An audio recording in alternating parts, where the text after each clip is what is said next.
A call to order the February 25th, 2026 meeting of the Brainerd HRA Board of Commissioners. Roll call is going around or has gone around, so we're good on that. At this point, I'm looking for a motion to approve the agenda for today's meeting. Move to approve Grasula. Is there a second? Second, Imgren. Okay, is there any discussion? Hearing none, all those in favor signify by saying aye. Aye. Aye, all opposed, same sign. We are moving on. I'm looking now for item number 4, approval of the minutes from the regular board meeting of January 28th, 2026. Motion to approve. Erickson? Erickson. Is there a second? Second, Grasula. Sula, okay, any discussion on that? Hearing none, all those in favor signify by saying aye. Aye. Aye, all opposed, same sign. That motion carries.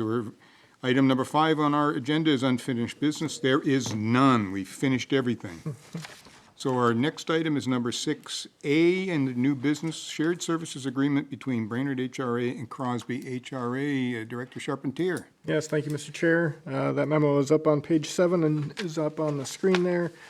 Agreement that we typically bring in front of the board anytime that we have a change to it. This year, the only change that we are proposing is the amount that we will be getting from our servicing fee from Crosby over to the Brainerd HRA side. Actually did make a typo on here. You'll see that I said a 4% increase. The dollar is right, that $121,260. That'll be the amount that Crosby did approve at their last board meeting for their budget. That is actually a 6% increase. So I don't know where I was at when I was writing that memo, but realized that this morning. It's an increase of about just under $7,000 per year. So we're not talking a lot of money that's moving it, but we are trying to continue to incrementally increase that fee to the Crosby HRA, which what they're paying to basically employ the staffing that we provide to them on the background. So finance, myself, John's time, Hannah's time for that. So that is the material change to the contract. That does auto-renew if there are no changes, but again, we do expect and anticipate that we'll continue to get that management fee increased on a yearly basis to make sure that we are being compensated as fair as we can for that. The recommendation is just to authorize the executive director to execute resolution, or to approve the resolution 2026-02 to allow us to sign that agreement with Crosby HRA and Brainerd HRA. Can certainly take any questions if there are any. Thank you, Eric. Any questions of staff? Yes. Real quickly, thank you. Eric, do you foresee any changes in staff time, any predictions in staff time, or any deviations there? It wasn't anything that I saw highlighted, so. Nothing highlighted. It ebbs and flows. We've got some unit just reviews that we'll be going through, but that is, every couple of years, every 3 years, depending on how we score.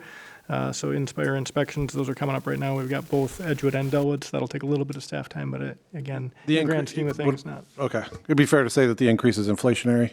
Yeah, inflationary, and just making sure that we are keeping up with our expenses that we're paying at this agency and trying to keep an eye on that. That's all. Thank you, Mr. Chair. All right, any further questions of staff? Hearing none, I'd be looking for a motion to authorize the executive director to execute resolution 2026-02. I'll make The updated shared service agreement between the Crosby HRA and Brainerd HRA. that motion to approve the resolution. Is there a second? I'll second. Yeager. Yeager, okay. Any discussion on that? Hearing none. Call the roll, please, Eric. Roll, oh yes, you are right. So Verkota, Yes. Yeager. Yes. Erickson. Yes. Decker. Yeah. Imgren. Yes. Grasula. Yes. And Duval. Yes, that motion carries. We are on to item 6B, public housing flat rent updates. And Eric, is that one yours? I will be taking that today. As you recall from last month, Hannah did mention that she'd be out on leave. She is still on leave, and so I'll be taking this and the public housing updates. So that memo is on page 15 of your packet, certainly up on the screens for your review as well.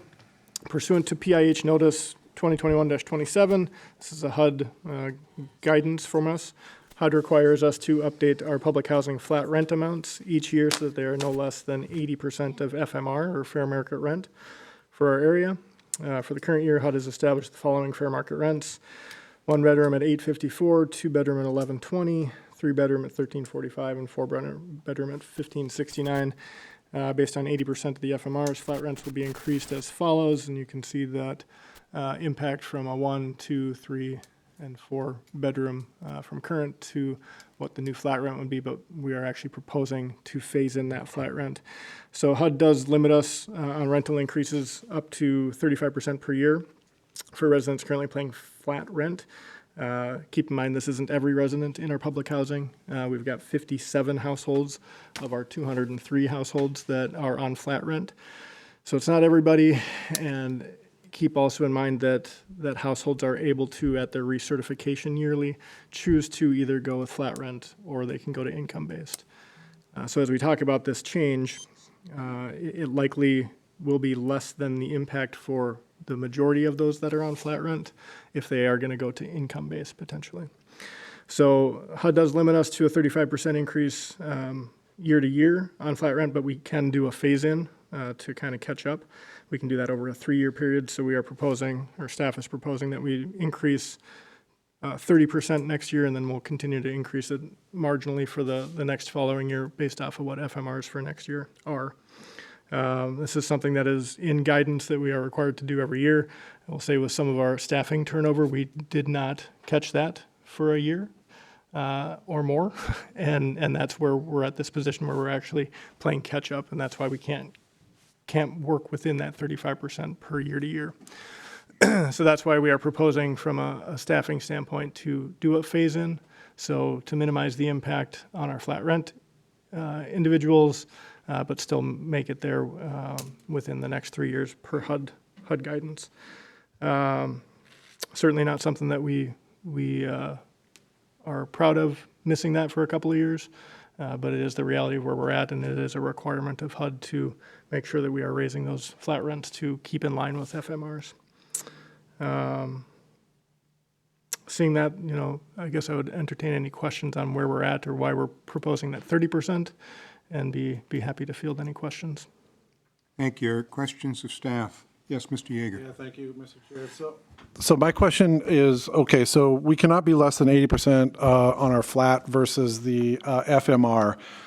Do we, as an entity, have a guiding principle of where we actually want to be in relationship to FMR? I would say that given our current circumstances that we don't have that guidance other than staying within what So HUD is. can you explain to me the advantages or disadvantages of being at 80 versus 95? Just quickly, I don't. Yep, revenue. Okay. So the closer we creep to our FMR, we generate more revenue, Correct. but we also create hardship for people who are dependent upon that flat rate being softer.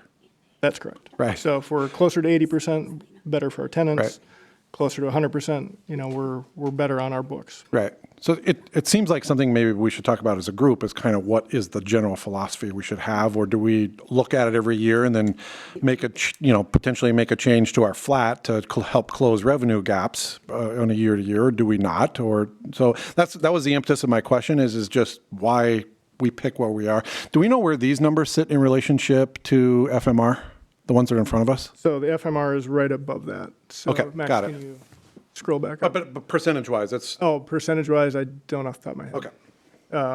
I figured it out. I got it. So, Eric, is that based like on a square footage? Or we call it one bedroom, two bedroom, three Correct, bedroom, right? So square footage wise, my one bedroom is not the same size as other people's one bedroom. Correct, it is based off of the unit size. So just straight unit size. So not square footage, just bedroom. You can see that there is, correct. Okay. Other questions of staff? Yes, Ms. Ricotta. Okay.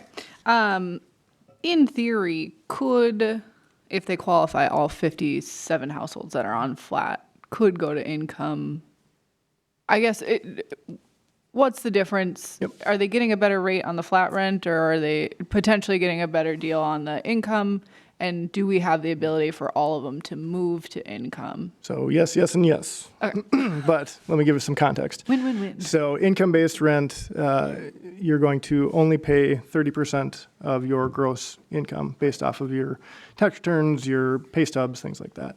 The tricky part with the income base for some of our tenants is that as their income ebbs and flows, which it can tend to, they are still responsible then to let us know when their income changes.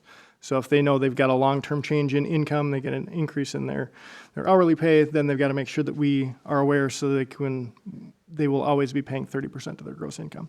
We'll always see them on a yearly basis at minimum for recertification, but in that interim time, we can do an interim recertification. So it's more on, the onus is on that tenant to make sure that we're aware of any income changes that are more than just a blip, I guess is what I would say.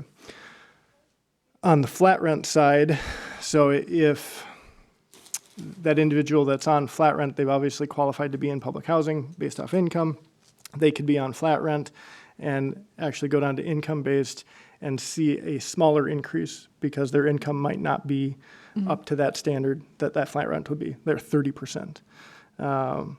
And so could be beneficial for them in this instance as we start to do these at the recertifications, that they drop down to income-based to not see as big of a jump. Sure. Those that are making that income that would outstrip that, then they will be, at the new phase-in flat rent regardless. And so they won't be paying more than 30% necessarily, but that's where that breakdown would be. Third question. I mean, no, I think that answers what I was kind of getting at.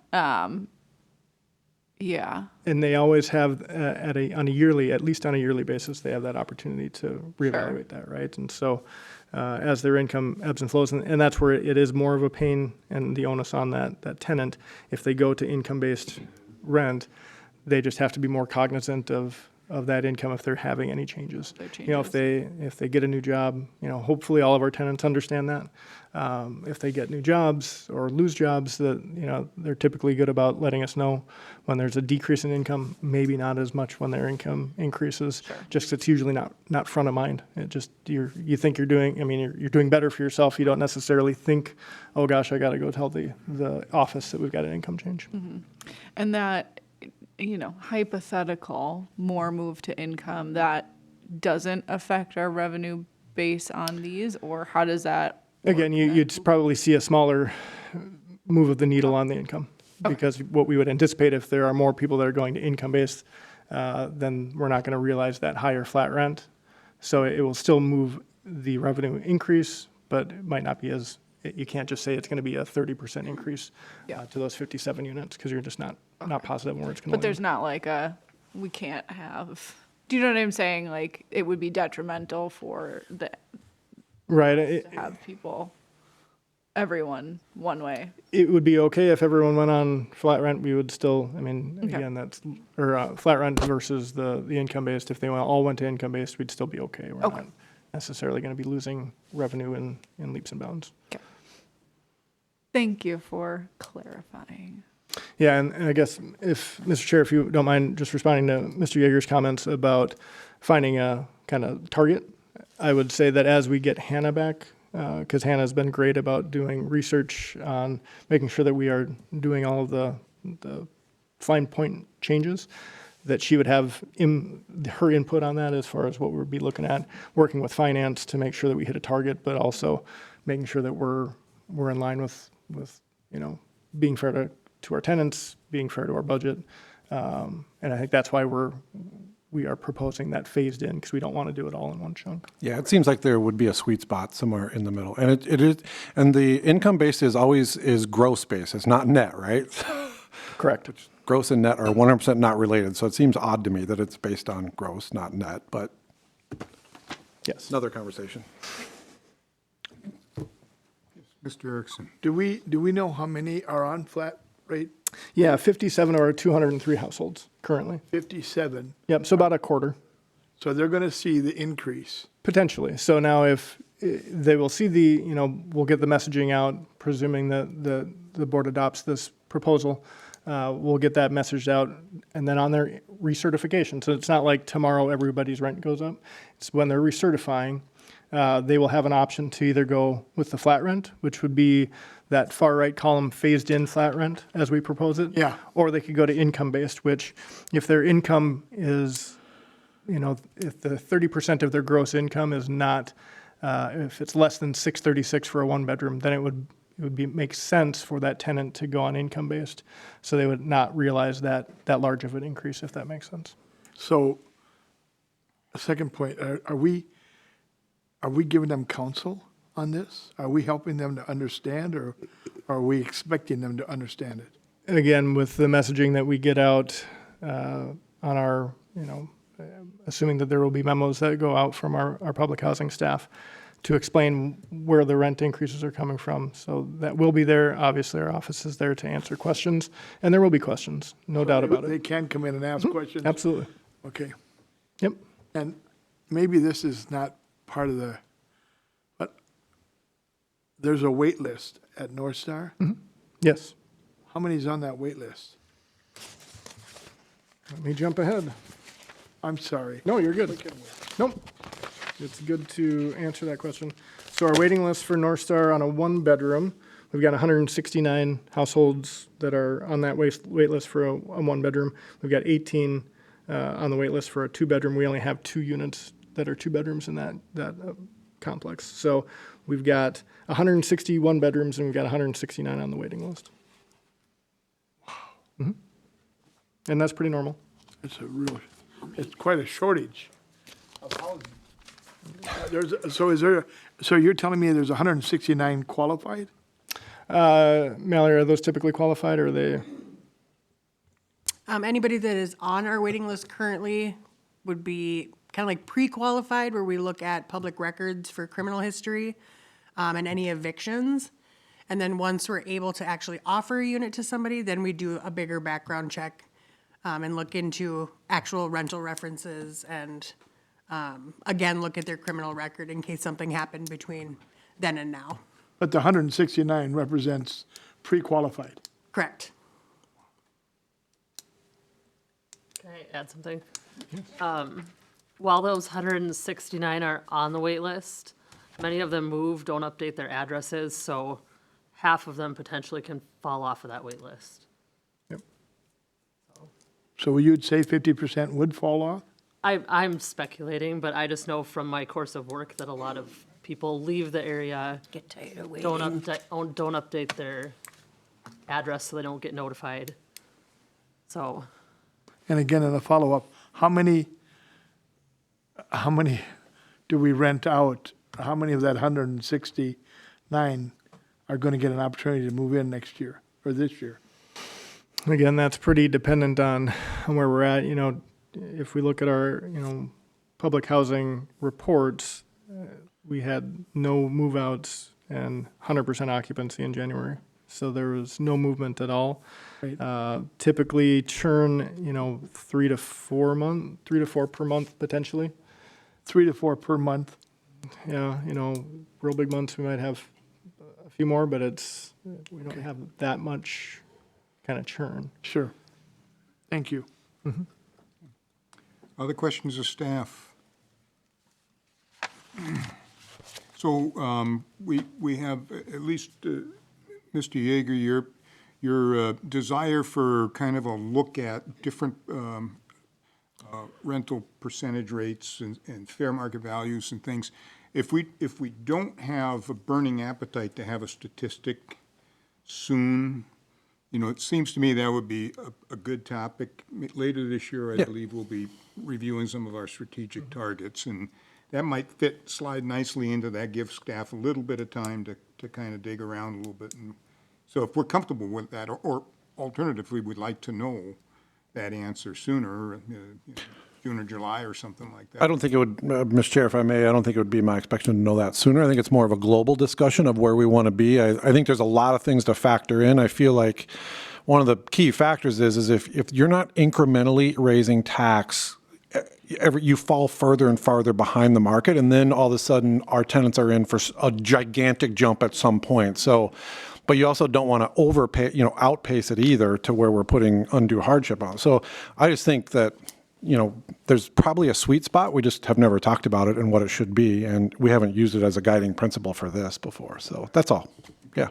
I think that kind of that global issue would fit well with sort of our strategic visioning Yeah. here later on this year. So if we might put that on the parking lot and have that as part of our discussions when we visit targets.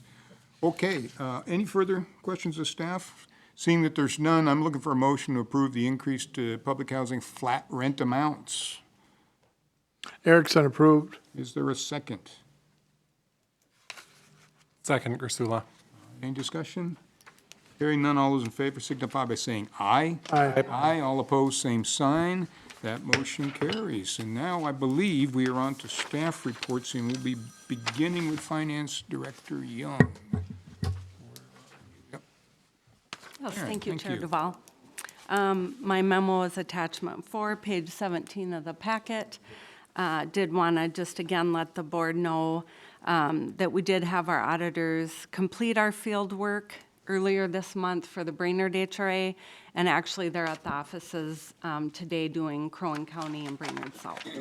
So we're working through that. We have our unaudited information for the Brainerd HRA due to HUD in this REACT system the end of the month, and then Brainerd South is due to HUD also the end of March. So that's where finance is working on right now. And then also to let the board know that in January, we processed our third payment for our North Star office remodel project with High Tech. That payment was $16,547, and then we did draw that down out of our 2025 capital fund grant. And then the total contract amount for that project is just over $139,000.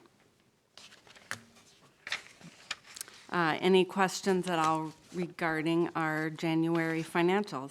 We started over now with our ratios, and then again, HUD will be scoring us for 2025. And then our ratios on page 19, we'll start over then with January. And again, that's just a snapshot for public housing. HUD scores us on public housing using these ratios. Thank you, Karen. Questions of staff? Hearing none, I'd be looking for a motion to approve the January payments as presented. Can do that one now. I'll make that motion. I'm comfortable doing that. And I'll second. I'm good. Sorry. Motion for Coda, second Imgrund. Any discussion? Hearing none, all those in favor signify by saying aye. Aye. All opposed, same sign. That motion carries. And now we are moving on to the HCV report. Ms. Demmel, I believe that's on your court, is it not? Yes, it is. Thank you very much. So starting over in January, at the end of January, our unit months leased were 7.67%, and HAP utilization. So at the time of the report, it was 8.1. We got some updated funding as of today, so that percentage is actually 7.86% instead, which is wonderful. We did notify 50 applicants as of January 30th. As of the time I wrote the report, there were 10 responses. As of today, 18. So we're hoping to see some more activity from that notification round. We will be notifying another 50 applicants in the beginning of March. Moving on, let's see, on page 40 for the FSS report, we did have a tenant that graduated the program. And she received $6,570.17 and plans to use that towards the purchase of a new home. Yeah, so that's wonderful. We love to see that. And that is all I have for the HCV report, unless anybody has any questions. Questions of staff? No report on Bring It Home, but it's busy there on that front, is it not? We have been receiving applications like mad, so, which is wonderful. We're very excited for that all to start. Thank you, Mallory. And did you have more that you said you wanted to report, or just? Nope, that was it. That was the end of your report. Thank you. Can I have, Yes, Mr. Erickson. the 249,423, where is that money? Where was that at? You have total combined amount of monthly escrow? Oh, the escrow. Gotcha. Is that in the bank? Karen may need to help me with that, but I believe that's the total in our escrow account. Correct, we have an escrow account, a bank account Okay. designated just for FSS escrow, and that's what we have cumulatively with all of our participants. Are they paying interest on that? They are getting interest on that, yep. Every month, we allocate the interest earned out, prorate it to each of the Oh, wow. participants who have escrow. Okay, thank Yep. you. You want in on that? No.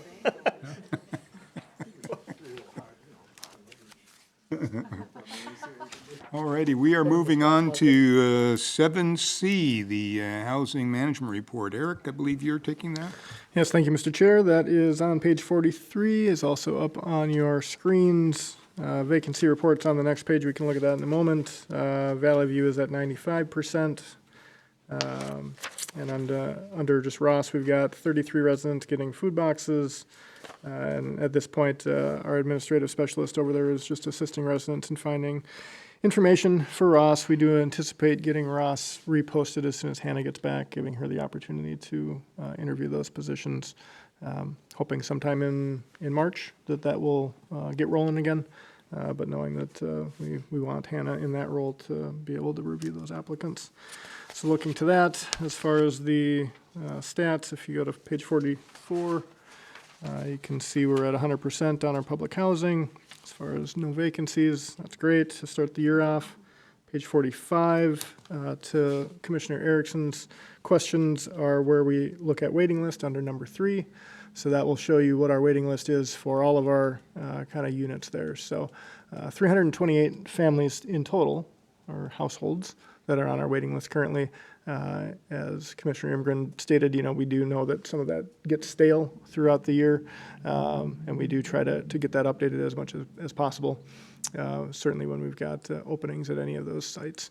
So it is a real problem. We understand that, and we want to make sure that we've got the best waiting lists out there that we can, so that when we do have vacancies that we're not having to do a lot of extra work with people that are no longer in the area and no longer need assistance from us.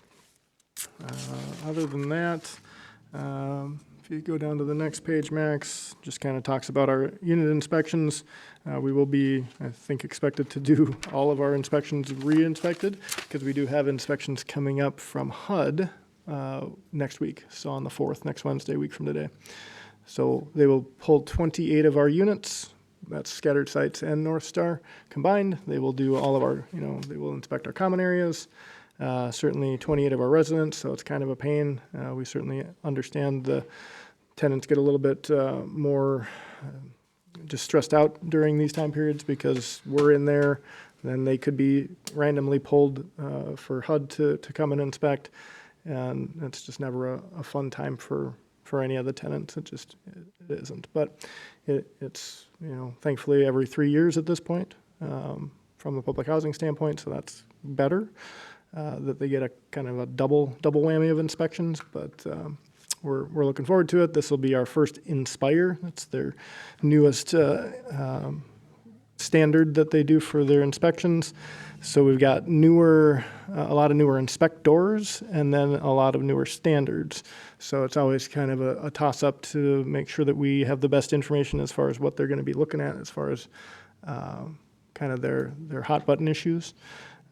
And they still have some of that Inspire standard that they're not even scoring on until sometime in October. So a lot of these standards that they implement take a long time to actually come to fruition. The nice thing about some of those standards not being implemented yet for scoring, if we do have deficiencies, they will let us know so we can make sure that we address them.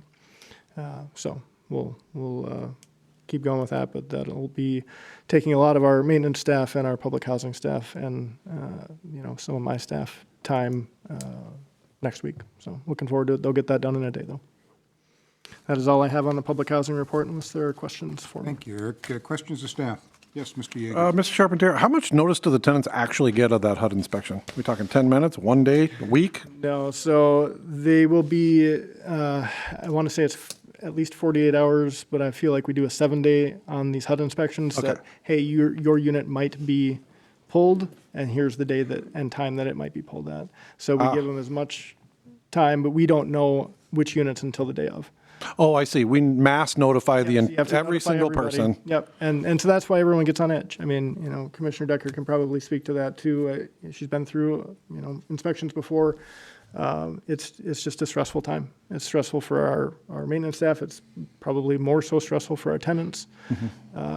Because, these are their homes. People don't want people, well, good. They're not, no, they're happy to be showing a different entity what's actually going on. Sure. And do they have to be present? If they're not there, if they're working, what do we do then? They don't have to be present. Okay. Okay. That's all. Thank you. Any other questions of staff?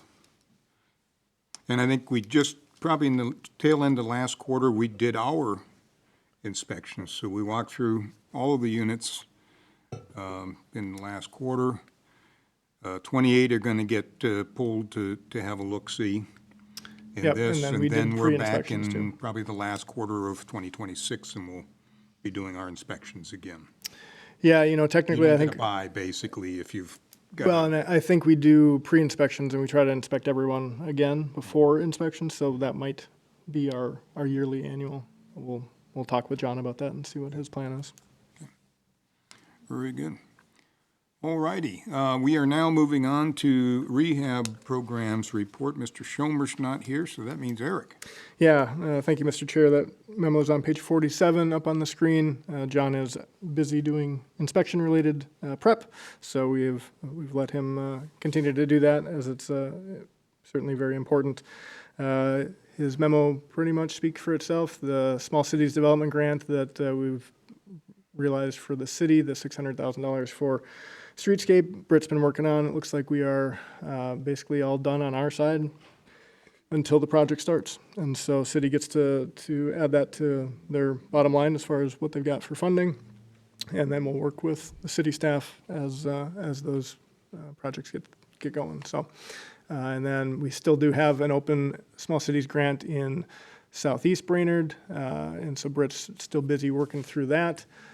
2 owner-occupied and 2 rental rehab applications that we're working on right now. We were just in front of City Council as well this past last week to get some authorization or get some verification from city attorney.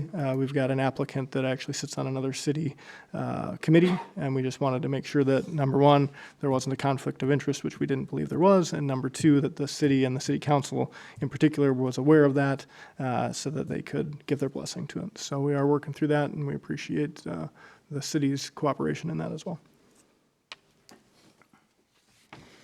Questions on rehab? I'm a fan of talking about light color.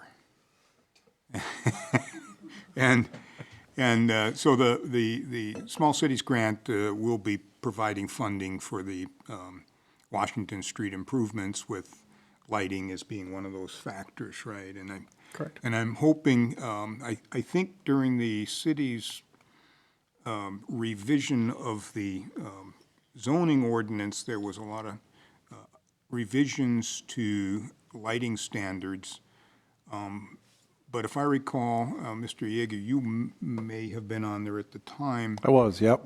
That the municipal lighting was exempted from that with sort of a BPU understanding of the goals and intentions of that lighting standard regarding color and such. And I think the reason that BPU was held outside of that, I think, was really kind of around lighting standards for MnDOT. Does this all kind of come? That's correct. So I'm a little fuzzy. This was a while ago, so I don't want to misspeak here, but there were some exemptions in several different areas, in municipal buildings, parks, sporting events, those types of things. We had exemptions for height and shielding there.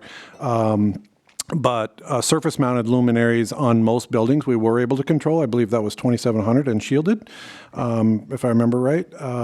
So there were some exemptions. I'm just a little fuzzy on exactly what they were. But we did have some controllability on the lighting, both shielding and color as well. So to where we were able to within the realm of MnDOT. You know, I don't know that it's at all our arena here to stimulate discussions like that, but it would be nice to have some fluid or some continuity between what's going on in the neighborhoods and what's going on the major thoroughfare to the degree we can, and not have super bright blue lighting going down this corridor and then more warm temperature lighting as you get off of it. So I don't know if there's a role for us here. I think we did all of the hard lifting to get the grant. I don't know that we have to champion this particular issue, but it just brings to mind that there is some interconnection here. So with that, I'm going to let that go. So you'd like some pink lighting then? Pardon me? You'd like some like pink lighting, Soft pink. Orange? What's your color preference? Pink's in the top 5. Pink's in the top 5, good. Mood lighting would be good. So with that, I think we're on to item 7E. This is the Executive Director Report. I'm going to actually let Mr. Charpentier have this one. All right, thanks, good, appreciate it. That memo is on page 49, it's on the screen up there. I've already gone over item number 1 in our last discussion, so we are getting our inspections completed on the 4th next week. Update for you guys on Wright Street, so we are still collaborating with that potential developer for the Wright Street extension to bring forward a request to the Brainerd EDA for consideration of a proposal for them to purchase and potentially for us to go in on that with the purchase of that 5.5 acre tract, which would be north of Wright Street but west of Kitty Hawk. It's about a 5.5 acre parcel that the developer thinks that they could build on, be up to a 50-unit apartment complex, outdoor garages or separate garages to the building. And we're hoping to bring that in front of at least the EDA to get guidance on if they would be willing to have us work with Camp Realty, who is the listing agent on that, to put together a purchase agreement for the EDA's review. So we'll be getting that in front of the EDA next week. CMHP, who is the developer, has sent over a letter to us, and we've sent that to James at the city, along with an updated drawing with their request for that intention to be reviewed. So don't know where that will land, but we are going to work with them to see if there's an opportunity for us to maybe parcel off, not take the whole 26 acres that we had talked with the EDA before, and see if there's a middle ground that we could come to start negotiating. So more to come, and hopefully we'll keep moving that in the right direction. Lastly, we have had a job opportunity open for our operations admin specialist. That's really the position that we're going to use to stand up the Bring It Home program. We've done a lot of interviews. I've lost count of how many interviews. We do have a job offer out to an individual who has at least conditionally approved or agreed to that job offer. We are running background right now, hoping to have that back this week.